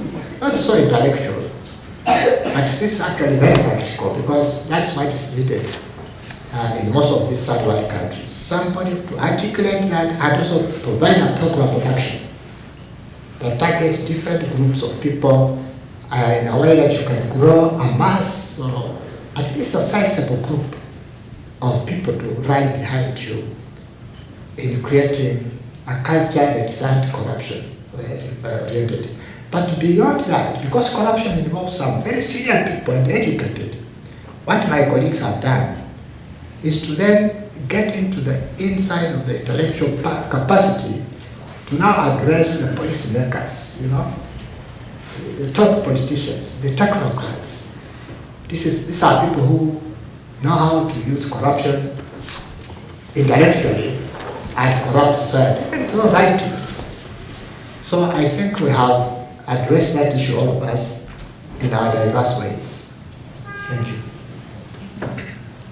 Are we going to Jonathan? Would that be the idea? What order do you want us to go in, David? I don't insist. Okay. David, I thought you were straining to make a connection across all four talks, but actually I think it works. No, I thought about it. So I can see how I can introduce a bit of Christian realism into this. So on the one hand, the bishop said earlier that making laws is not enough. Making laws is not enough. And institutional structure is not enough. One has to have one needs a people whose hearts are reformed and who have integrity. So, and as an ethicist, I must applaud that. It does matter how people are formed. It matters especially how institutional leaders behave. So individuals do matter. That's on the one hand. So on the one hand, that's ethical. But here's a bit of realism. In the 18th century, when the East India Company was operating in India, initially there was a lot of corruption because agents of the company sought to make private wealth and made all sorts of dodgy deals. But in the 1780s, Lord Cornwallis, having just lost the Battle of Yorktown, you may remember, ended up Governor General of Bengal, and he was determined to expunge corruption. What did he do? He decided to pay to make sure the agents of the company had decent salaries. So in other words, there are some external institutional things you can do to reduce the incentives for corruption. And I do think, there may be some moral heroes in a system that is entirely corrupt who maintain their probity and refuse to take bribes. But law is very hard if you're the only one who does it. And so some kind of structural environment can help enormously. So that's my realistic addition. Thank you, Jonathan Chaplin. If you feel like weighing in, please do. Yes, thank you. So when you first said that the common theme across all our papers, corruption, my heart temporarily sank, but it's revived a little bit since then. In one obvious sense, any human institution, social institution, whether it's a state or a transnational corporation or a family or whatever it may be, is susceptible to the same kind of corruption that everything in human life is. So yes, we are constantly and inevitably dealing with and responding to and thinking about how to renew and sometimes rescue corrupted institutions, fallen institutions. And it's interesting, I think, Niebuhr has been mentioned several times. Niebuhr was crucially alert, especially to the inordinate corruption that takes place when there is an excessive concentration of social power in particular institutions. And he was as alert both to the possibilities of corruption by the state and the abuse of the inordinate and excessive power that states sometimes acquire to themselves, but equally he was alert, writing in the 30s, I'm not quite sure of the chronology here, to the corruption of markets and business organizations and corporations. Indeed, I believe, Nigel will correct me if I'm wrong, but in his early life, he espoused a form of Christian socialism for that reason. So a strong doctrine of sin and a frank and realistic confrontation with corruption does not necessarily lead a thinker either to the left or to the right. That depends entirely on the contextual analysis of the institutions of their day. And so today, a great number of what you would call progressive Christians rail and fulminate against multinational corporations and other institutions, not simply because I think they have some sort of eschatological idealism that sort of distorts them, but because they take the view that the current operation of global capitalism, empirically speaking, is the source of great injustice and great oppression. Now, you may disagree with that analysis, but that's where the debate about interpreting empirical realities sort of gets down and dirty, and there's no way of avoiding that, and there's no way of avoiding the differences of readings of empirical reality that ensue when that debate starts. One other thing I would say, though, is that the traditions of associationism and pluralism that I was thinking about today, I think this is true for Rowan Williams as well, but it's certainly true for Catholic pluralism and pluralism in the Reformed traditions especially, and I'm thinking of the Calvinist and Neo-Calvinist traditions rather than the Barthian strand of the Reformed tradition, which has less to say on this. In both those traditions, there is a very strong notion that these plural institutions are in some way responsive to created order, given created order, and expressive of some sort of universal human nature or universal human aspirations. So the first thing to say about those institutions is that their possibility is a creational gift. And I think that's the yes, so to speak, to created order that we need to say before we hear the loud Barthian no and Niebuhrian no to their corruptibility. So I think I agree with Nigel. I think it's actually a really good thread. It's interesting.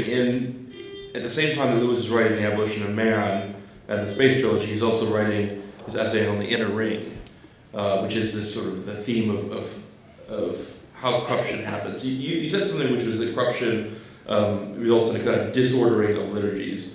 But I think it might be better to speak of a displacement or a replacement, because it's not for going from order to disorder. It's going from one kind of order to another order. And the danger of corruption comes from, a danger of technology, is from believing you can have your cake and eat it too. Because the shift from one to the other is so insensate, is so subtle, especially at the beginning, right? When you take the first bribe, you think, well, I was going to let this truck through anyways, and my salary's wretched, and so why don't I let the truck through and get $50 out of it for my hardship, right? You don't think of the way that it actually affects your behavior. There's a saying, power corrupts, absolute power corrupts absolutely. Why does absolute power corrupt absolutely? Well, because if you are absolute power, no one can tell you the truth. And no one can tell you the truth about what's going on. No one can tell you the truth about yourself and your actions. And without that, that external source of order, you become corrupted. So I could go on about that. I think an interesting, last thing I'll say, an interesting example of this connection between technology and corruption is in Lord of the Rings, where the ring is a kind of representation of a kind of technological power. And the effect that the ring has on different species depends on the nature of their desire and what their kind of desire is drawn to. The reason the ring has the strongest hold over men is that men's desires are sort of towards making change in their world in the Third Age, and the power of the ring for their objectives is unbelievably tantalizing. The hobbits, which are very settled into a particular agrarian order, are much less affected by the ring. And Tom Bombadil, who's this sort of figure representing nature, is completely unaffected by the ring. He doesn't. It's just just a toy almost for him. So we can go on about that, but I think you're right to point to the connection with thinking about corruption here. As I turn out to the audience for questions, I'm just going to say that it's about 10:03. I don't think we want to go to 3:30. I think we're getting tired, and so and with the permission of the conference director that I have already received, I propose 3 to 3:15, and we stop. I entertain questions. Yeah. It's on. Okay. For thank you all. My question's for John Squinnis. I couldn't help but remember as well on the analogy that I don't want to extend too far between Turl Street and Anglicanism, that between High and Broad Street it also has a tailor specializing in tweed, an antique shop with fountain pens, and a liquor store specializing in single malts. Yeah. So maybe there's more to that. One of the virtues I always find in the Anabaptist vision for technology is its ability to reject technology, especially in certain, like, almost wholesale. You know, as you mentioned, they have maybe smartphones, but only one person has it in a special room, or computers only in the shop. I'm curious if you think that the same capacity, thinking of technologies as sort of habit formation and sort of practices, I don't, liturgical or liturgically nuanced, if Anglicanism has the capacity to do that as well. I mean, if you listen to what, advocates of the 28 have to say about the 2019 BCP, it seems we're able to reject certain liturgies wholesale. But is the smartphone at the same level, if you like? So, thank you. There's a video which is making the rounds from an apologist been here for VTS, but it's a VTS professor about the Church of the Future, and it's this dreadful vision of like apifying the liturgy. So, anyways, so on two brief points. One, don't be so attracted to the Anabaptist model, because what it misses is the impossibility of preserving its own traditions given change in the broader society, except with very, the Amish and the Mennonites can get away with it a little bit because of unbelievable strictness and rigor in their ecclesiology. But as soon as you relax that almost autarkic approach to community life, then the whole project breaks down. Because our technology isn't just simply, the effect of technology is not just simply the technologies you adopt, it's also those that are adopted by society, right? That's a large conversation, but so I think that this is why I raised the question of what a magisterial Protestant tradition looks like. I think we actually do need a way of thinking about the role of the church in informing and advising and shaping the state's restrictions on technology. And we kind of do this instinctively, right? I think the vast majority of Protestants in this country instinctively support, say, cracking down on online pornography. But we don't actually have a really good theological framework for, other than it's bad, for thinking about the relationship between the church, society, and technology. Maybe Nigel disagrees. So the second thing I would say is I wanted to distinguish in the talk between what a more robust Anglican political theology might have to say, which is kind of what many people at this conference have been doing really interesting, exciting work on, and this subtle kind of thing in the background, which is this alternative technopolitics of liturgy, which is not, they're complementary. You can do both, but particularly as Americans, we're rushing to the surface, rushing to that which is immediately effective.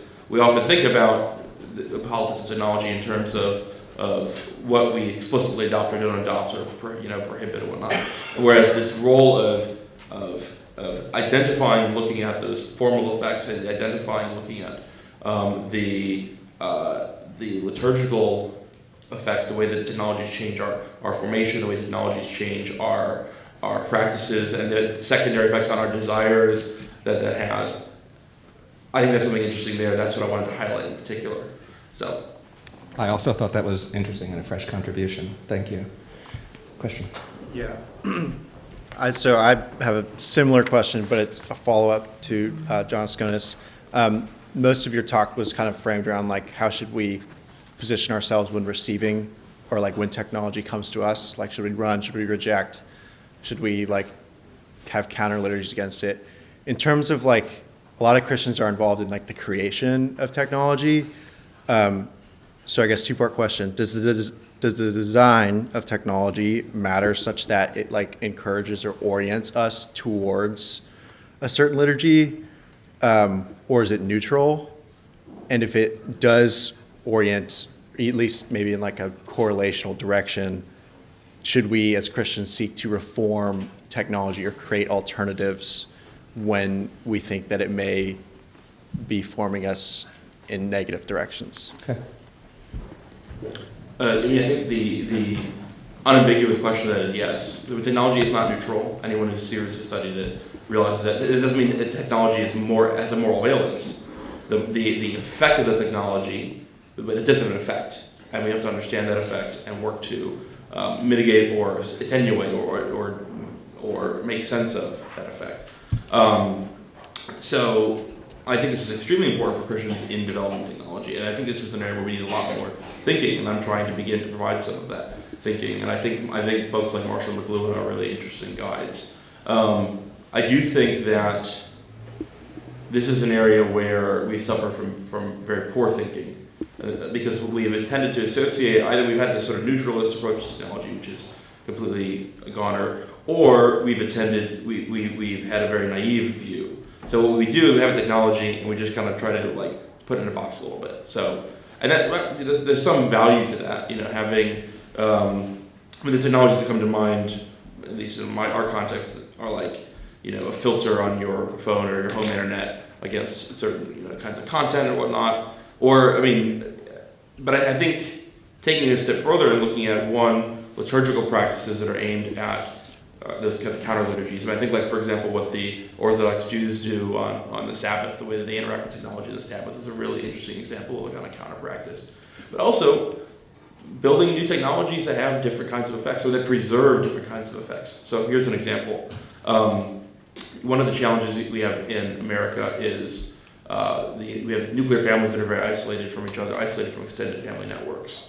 Well, very high quality, high speed satellite internet or broadband internet, fiber internet, would allow people, especially in the age of remote work, to live closer to their families and still engage in the kind of, if you're in rural Kentucky, there aren't very many high-powered white-collar jobs in rural Kentucky unless you can work from home or telework, right? That's a technology we should be encouraging because of the secondary effects that it has. So I think it's a longer conversation, I don't want to bore everyone, but I absolutely think this is the question we need to ask. Next.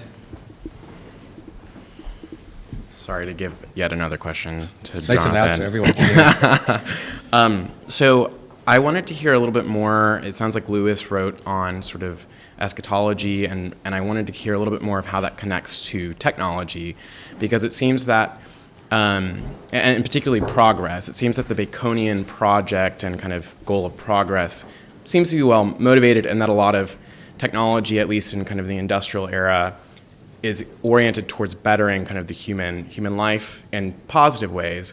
But there seems to be, perhaps, like with Vatican II, God Made Space, right, this recognition that the sort of pursuit of progress warped and became maybe a sort of over-realized eschatology, and that we were trying to bring about heaven on earth.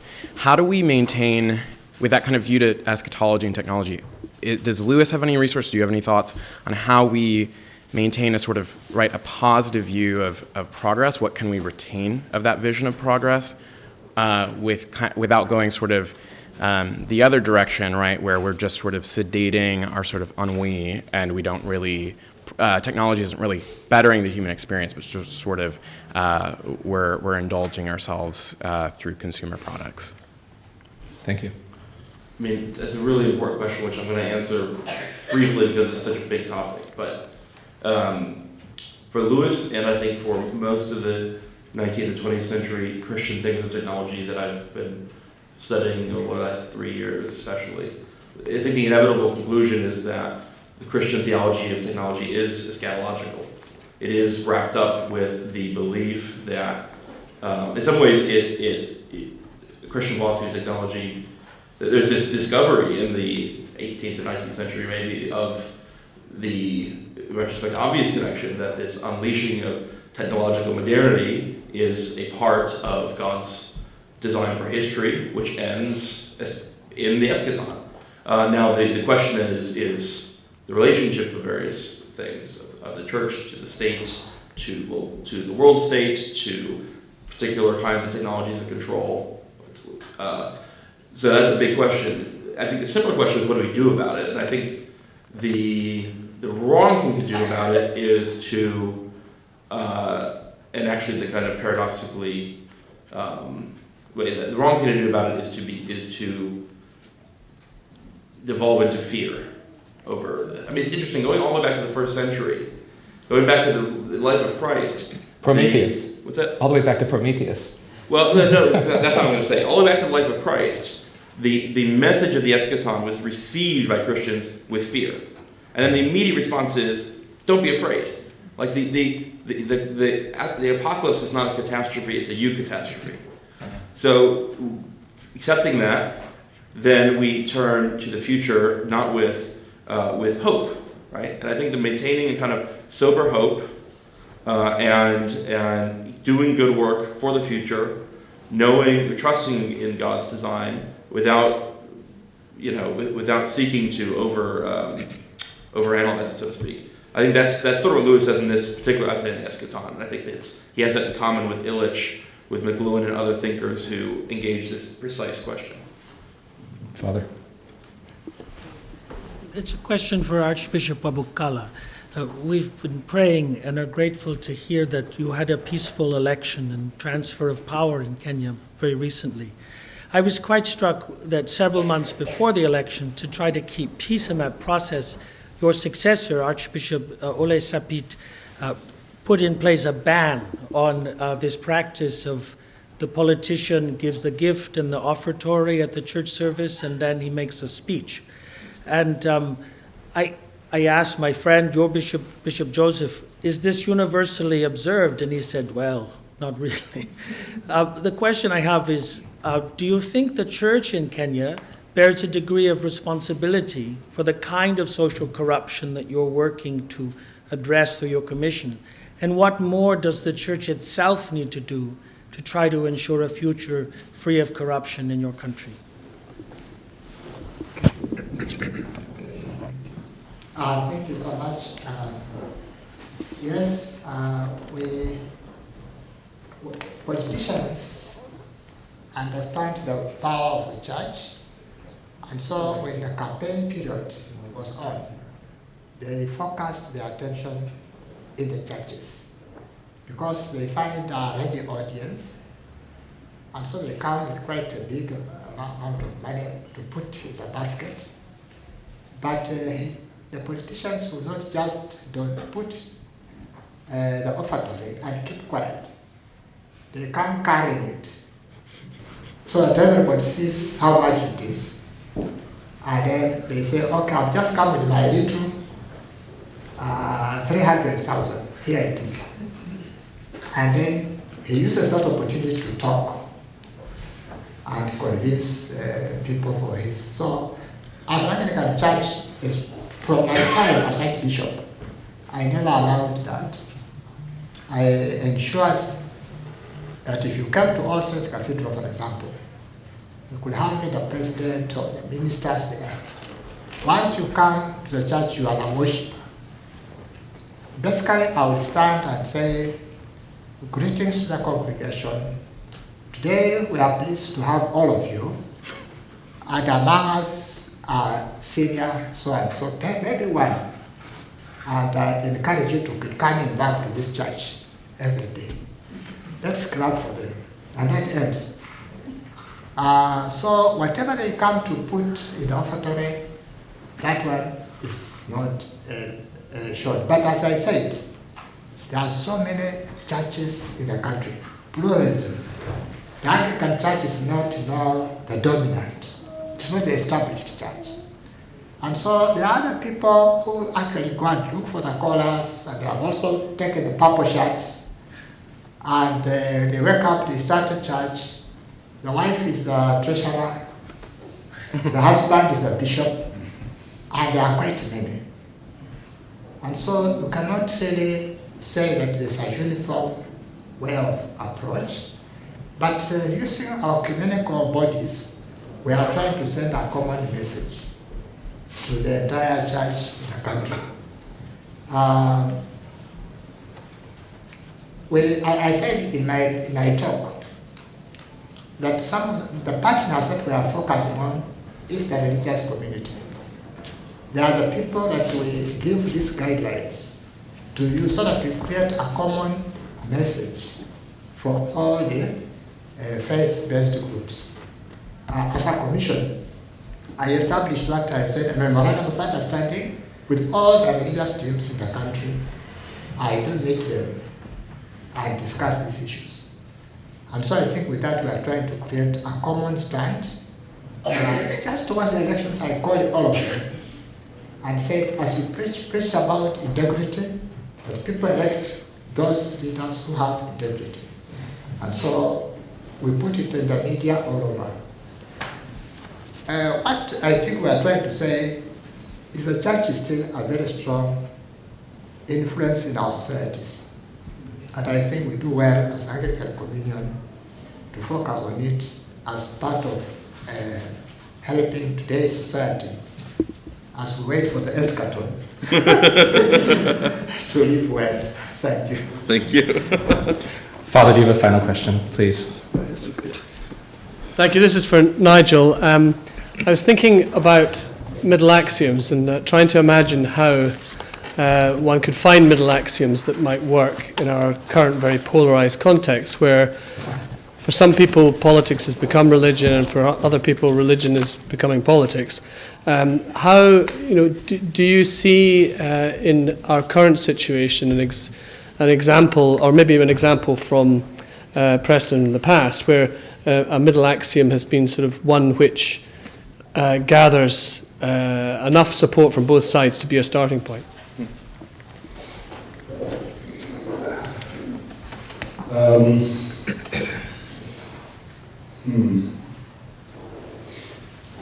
Good question. I'm not sure I can answer it well. Clearly, the more general the moral principle, the more agreement you'll get, right? So we can all agree, left or right, I imagine, that we should have compassion for economic migrants, right? We probably all agree that, as a rule, lawbreakers should be punished. Beyond that, when it comes to what should we do about these migrants who are crossing the channel in small boats and who are clearly, although they may represent not the poorest of the people that left, because they're probably quite entrepreneurial, but clearly, relative to us, they are destitute, and yet they're crossing illegally, and they're encouraging black market in human trafficking, etc., etc. That's where we differ. I mean, as it happens, my own Church of England and other churches have been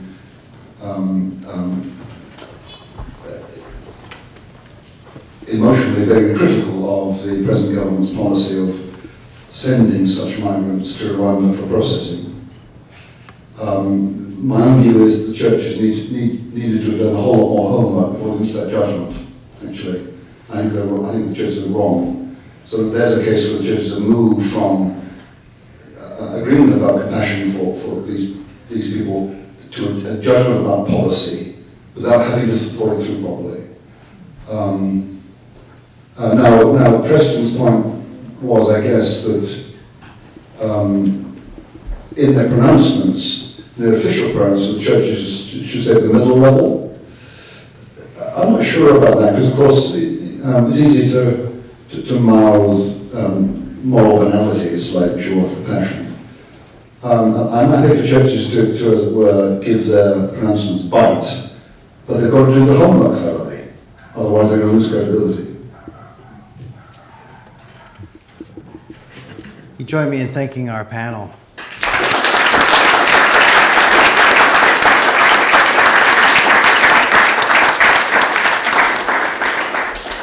This has been so rich.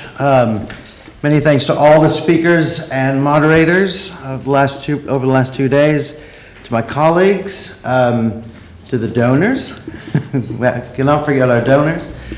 To Christ Church for hosting, and for all of you for participating in this, I think, a vital conversation.